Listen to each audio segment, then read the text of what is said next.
I carabinieri di Agrigento, a conclusione di un'indagine avviata ad ottobre del 2018, hanno denunciato 22 persone responsabili di aver alimentato per mesi e mesi con rifiuti di ogni genere una discarica abusiva a cielo aperto di oltre 1500 metri quadrati alle porte di Porto Empedocle. L'operazione, chiamata Stop and Go, proprio per il repentino abbandono dei rifiuti e l'immediata fuga registrati dalle telecamere e disseminati dagli investigatori, oltre al sequestro dell'area e alla salate sanzioni amministrative per ben 14.000 euro, ha colpito questa volta anche il patrimonio degli indagati. I carabinieri, su provvedimento della Procura della Repubblica di Agrigento, hanno fatto così scattare i sigilli su 13 veicoli, tra furgoni e mezzi cassonati e comuni autovetture, con cui gli insospettabili sono stati ripetutamente sorpresi a disseminare l'area di immondizia. I particolari dell'operazione sono stati resi noti stamani durante una conferenza stampa presso il comando provinciale dei Carabinieri di Agrigento, tenuto dal colonnello Rodrigo Micucci,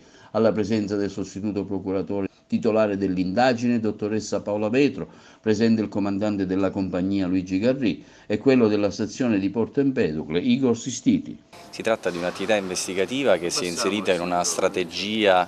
per la tutela dell'ambiente attuata dal Comando Provinciale Carabinieri di Agrigento su tutto il territorio di competenza. L'indagine odierna ha consentito, attraverso attività tecniche, in particolare filmati video di telecamere piazzate sul territorio dai carabinieri della stazione di Porto Empedocle, con il coordinamento della Procura della Repubblica di Agrigento, ha consentito quindi di acquisire elementi di prova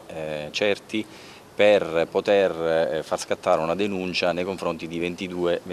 individui ritenuti appunto degli inquinatori. La caratteristica pregnante di questa indagine è anche quella di